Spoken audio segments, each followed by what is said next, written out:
Assalamualaikum warahmatullahi wabarakatuh. Welcome to Tari Setia English Channel.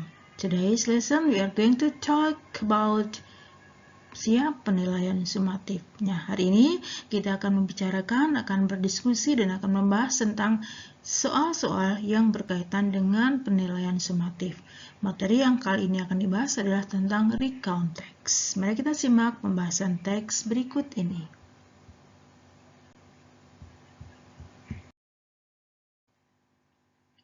Nah, untuk teks berikut ini adalah salah satu contoh dari recount text.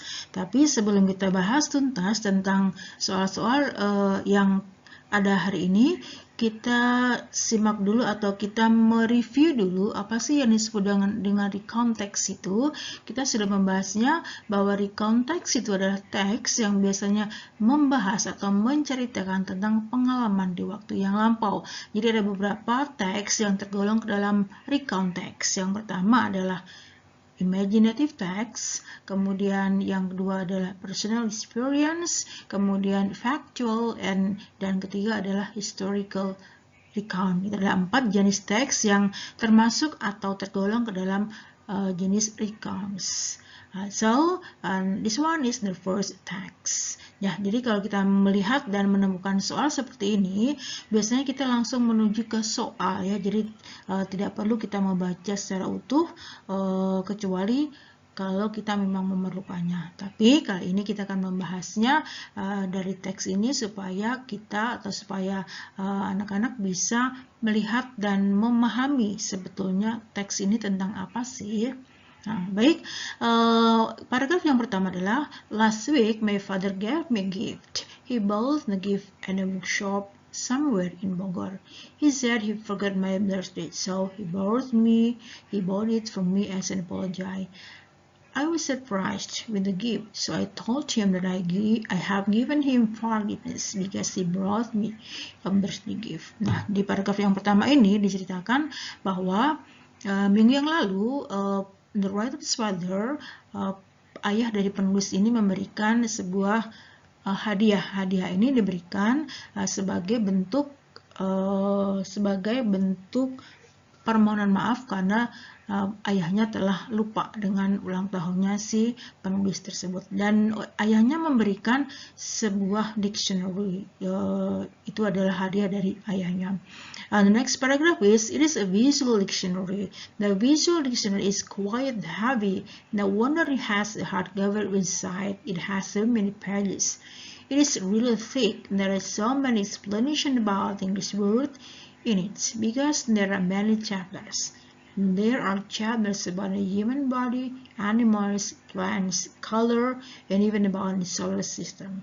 There are also explanations about the human body parts and their function, vehicles, and many microorganisms like bacteria. Nah, jadi di paragraf kedua ini diceritakan adalah hadiah yang diberikan oleh si ayahnya tersebut adalah sebuah visual dictionary. Nah, isinya adalah buku tersebut tebal dan isinya banyak penjelasan-penjelasan tentang bahasa Inggris. Ya, dalam bahasa Inggris maksudnya penjelasannya tentang human body, animals, plants, color, dan sebagainya. Lengkap sekali pembahasan di dalam visual dictionary tersebut. And last paragraph, my mother said I should not bring it to school. She knew that I wanted to show. It was the greatest gift ever in my elementary school life. I love that visual dictionary so much until now. Well, it is already old, so I keep it carefully in my father's book. Nah, di paragraf yang ketiga ini diceritakan tentang ayah dari si penulis tersebut, ibu dari si penulis tersebut menganjurkan sebaiknya tidak membawa dictionary tersebut ke sekolah karena ibunya yakin bahwa si penulis tersebut hanya akan pamer tentang hadiah yang diberikan oleh ayahnya. Dan perasaan si penulis tersebut setelah diberikan hadiah tersebut adalah sangat bangga ya. It was the greatest gift. Itulah hadiah yang paling terbesar, paling bagus pada saat dia di SD. Kemudian karena dictionary-nya sudah tua, sudah lama, maka dari itu disimpan di father's book-nya si penulis. Baik, kita lihat untuk yang soal yang pertama. What kind of dictionary did the father buy? Jenis dictionary apa sih yang diberikan oleh si ayahnya si penulis tadi? Nah, kita tadi sudah menjelaskan ya, sudah dijelaskan maksudnya di dalam paragraf yang kedua sudah disinggung bahwa it is a visual dictionary. So the answer is B, visual dictionary.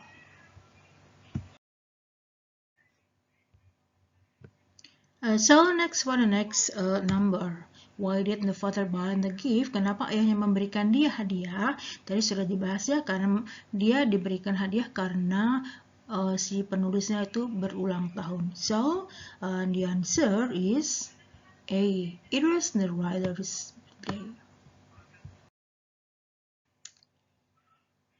Yeah, and number 3 is, why did the mother advise against bringing the dictionary to school? Kenapa si ibunya melarang, menasihati untuk tidak membawa dictionary itu ke sekolah?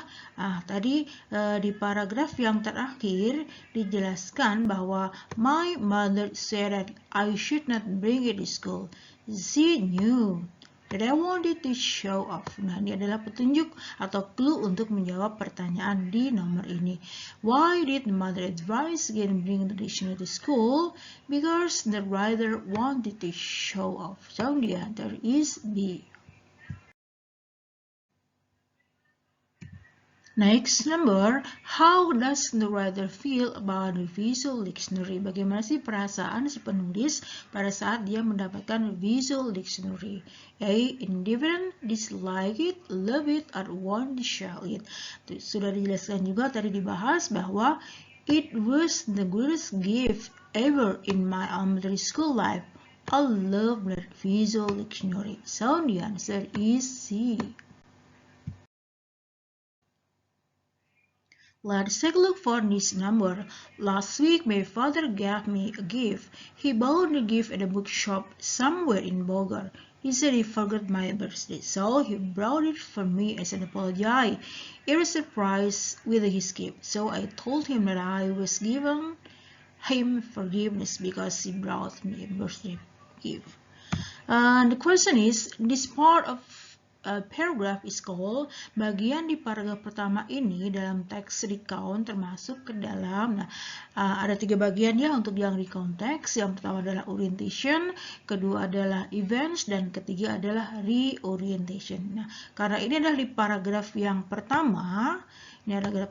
pertama, so it is called orientation. So the answer is A. There is still the same text, when the question is, what does it refer to? It yang disebut di dalam teks yang pertama ini adalah, it is a visual dictionary. Ya, ini juga ada, it has a hardcover beside. Nah, it-nya yang dimaksud adalah visual dictionary. So the answer is D.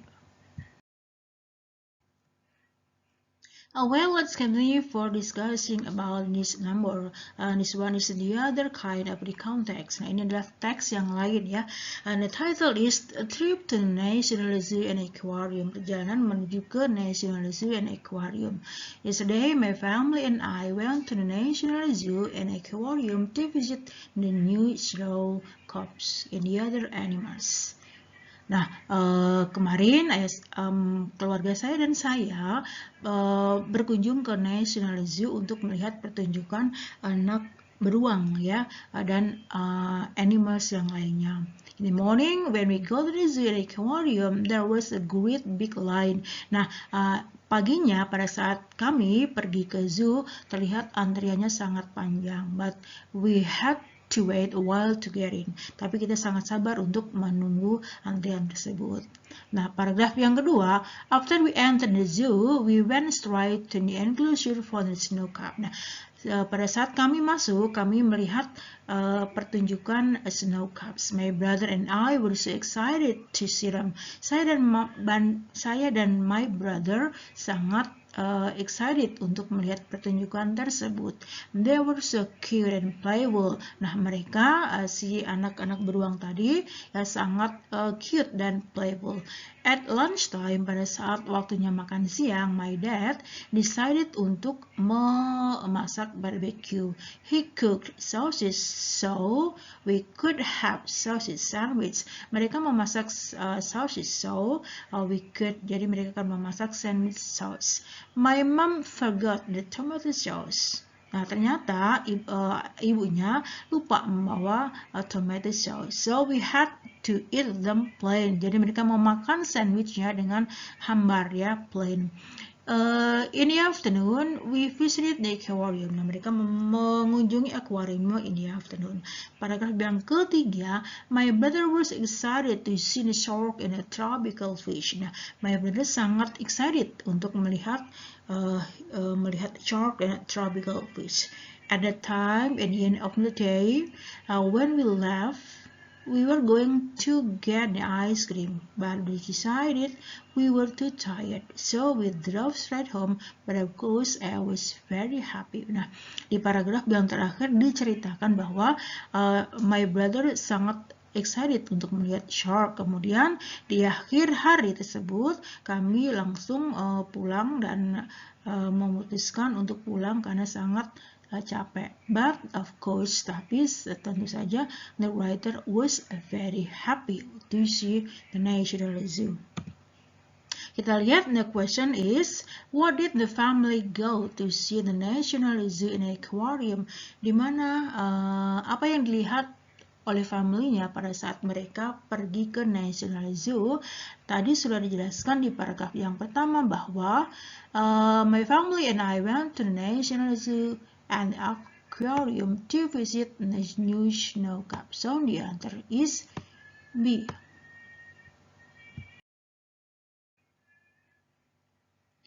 And the next question is, where did the family go first when they entered the zoo?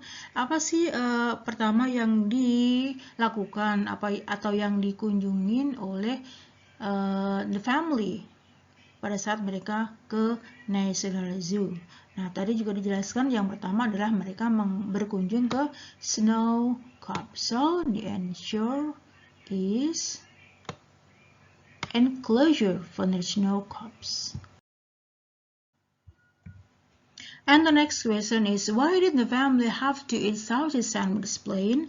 Nah, kenapa sih the family itu makan sandwich sausage-nya plain ya? Tadi sudah dijelaskan di paragraf yang kedua bahwa ibunya si penulis forgot the tomato sauce. So, the answer is B. And the next number is, of course, I was happy. In the last paragraph, this part of the paragraph is called. Nah, tadi sudah dijelaskan ya, bagian dari di konteks itu ada 3. Yang pertama adalah orientation, kedua adalah events, dan yang ketiga adalah reorientation. So, paragraf yang ketiga ini disebut adalah reorientation. So, the answer is B.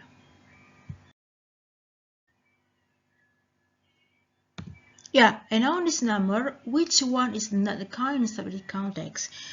Dari 4 option ini, yang mana yang tidak termasuk ke dalam the context? Nah, tadi sudah kita bahas ya, the context itu ada 4. Yang pertama adalah historical, kemudian ada personal recount, ada factual recount, but yang tidak termasuk adalah analytical recount.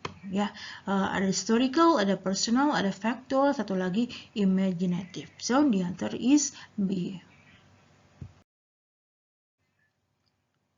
Well, let's continue from the other text.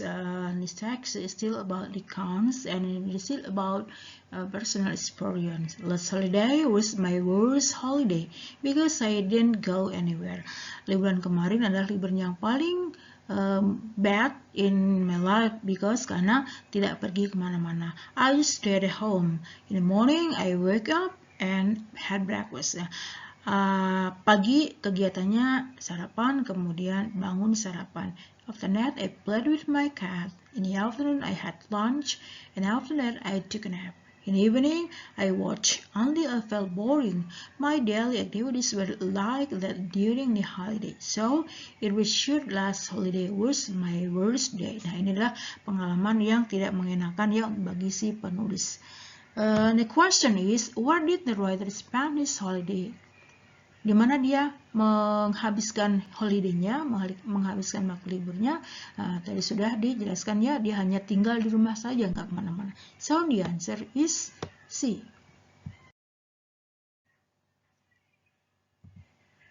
Yeah, the next question is, why did the writer do before taking a nap? Apa sih yang dilakukan oleh the writer sebelum dia tidur? I had lunch. Paragraf kedua, I had lunch and after that I took a nap. So the answer is A. Yeah, well, that is in the same text with the other, and the question is, what did the writer feel about the holiday? Apa sih yang the writer rasakan pada saat liburannya itu? Tadi kan dia menjelaskan ya, that was my worst holiday. Nah, ini sudah dijelaskan di akhir dan di awal. So the writer feel annoyed with his holiday. The answer is C. Yeah, well, there is the other kind of the context. The title is Being a Spider-Man. Kita bahas ya teksnya. I dream of being a superhero when I was a teenager. I imagine myself as a Spider-Man. Nah, di paragraf pertama dijelaskan bahwa si penulisnya bermimpi menjadi seorang superhero ya pada saat dia berumur belasan. Dia membayangkan bahwa dirinya seorang Spider-Man. Paragraf yang kedua, one day pada suatu hari when I was fishing in the river, pada saat dia sedang memancing, I was bitten by a spider. Dia digigit oleh seekor Spider-Man, and luckily I was not dying, dan untungnya dia tidak mati gitu ya. At first I feel cold for 24 hours. Pertama setelah digigit dia merasa badannya menggigil selama 24 jam. And I was alone in my room. Dia sendirian di dalam rumah. Nobody knew about it. Tidak seorang pun yang tahu tentang kondisi tersebut. I didn't tell my family because I was afraid they would be angry with me. Dia tidak menceritakan hal itu kepada family-nya karena dia takut orang tuanya ataupun keluarganya akan marah kepada dia. After that, something had happened in my body and I still did not recognize it. Kemudian tiba-tiba sesuatu terjadi di perubahan tubuhnya. I lived as I did usual, went to school, went home, ate, did some activities and so on. Dia menjalani kehidupannya seperti sebelumnya, normal. I realized Paragraf kedua, I realized the first time that I had a superpower when I was in the accident. Saya menyadari bahwa saya mempunyai kekuatan yang super pada saat ada accident. I rode a motorcycle and suddenly the bus crashed into me. Nah, pada saat saya menaiki sepeda motor, tiba-tiba motor saya bertabrakan dengan bus. I bounced out the road. Saya terlempar dari jalanan, and my motorcycle was totally broken, dan motor saya hancur berantakan. But in case I didn't feel any pain, tapi anehnya saya tidak merasakan sedikit pun rasa sakit. There was no blood out of my body. Tidak ada darah sekecil pun yang keluar dari tubuh saya. I was angry at the time because the bus didn't stop and escape.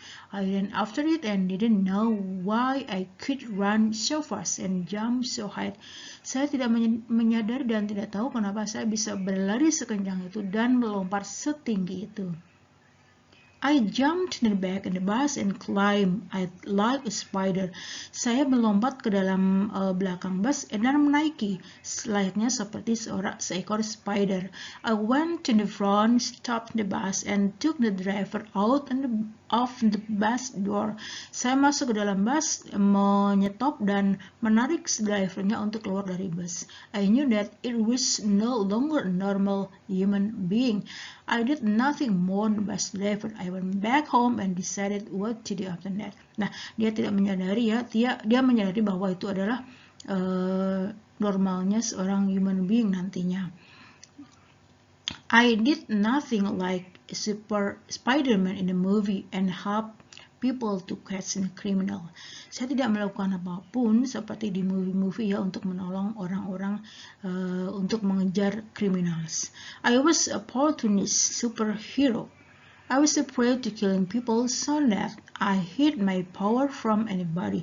Saya takut untuk membunuh orang, jadi saya menyembunyikan kekuatan saya itu dari siapapun. I used my power only when I or my family and friends get into danger. Saya akan menggunakan kekuatan saya hanya pada saat saya dan keluarga saya ataupun teman saya dalam keadaan bahaya. Nah, jadi adalah cerita dari seorang narrator bermimpi menjadi seorang superhero, yaitu seorang Spider-Man. And the question is, what happened to the narrator when he was fishing in the river? Apa yang terjadi pada penulis pada saat dia sedang memancing? Tadi sudah jelaskannya di paragraf yang kedua. He was bitten by, ini ya di paragraf yang kedua, I was bitten by a spider. So the answer is B. The next question is, how did the writer feel after being bitten by a spider? Apa yang penulis rasakan pada saat dia digigit oleh seekor spider? At first, I felt cold. Nah, ini adalah perasaannya. So the answer is B. The next one is, why didn't the writer tell his family about being bitten by a spider? Kenapa penulis tidak menceritakan kondisinya kepada family tentang kondisinya, maksudnya setelah dia digigit oleh seekor laba-laba? Tadi juga sudah dijelaskan ya, kita bahas tadi di paragraf yang pertama. I didn't tell my family because I was afraid they would be angry with me. Nah, ini kita tahu bahwa jawabannya adalah yang A. He was afraid in getting into trouble. The next question is, when did the writer realize he had a superpower? Kapan sih penulis itu menyadari bahwa dia mempunyai kekuatan yang super? Nah, tadi di paragraf berikutnya, ketiga, I realized at the first time that I had a superpower when I was in an accident. So the answer is when he had an accident. Yeah, the next question is, what did the narrator decide to do after discovering their superpower? Apa yang penulis lakukan setelah dia mempunyai kekuatan yang superpower? Tadi sudah dibahas juga ya di paragraf yang terakhir. Dia akan melanjutkan hidupnya seperti biasanya. So, ignore his power and continue with his life. The answer is B. Well, this one is the last number of our discussion today. And the question is, text belong to. Nah, teks ini termasuk ke dalam jenis recount. Tapi recount yang seperti apa yang masuk ke dalam teks ini? So, adalah I dream of being superhero. Saya bermimpi. Karena bermimpi berarti dia berimajinasi. So, it is a kind of imaginative recount. The answer is C. Well, student, I think this one is the last number, and I think it would be very helpful to you to base your summative test. Ya, mudah-mudahan soal-soal yang dibahas ini bermanfaat dan berguna dan membantu kalian untuk menghadapi ulangan akhir semester. See you for next time and goodbye.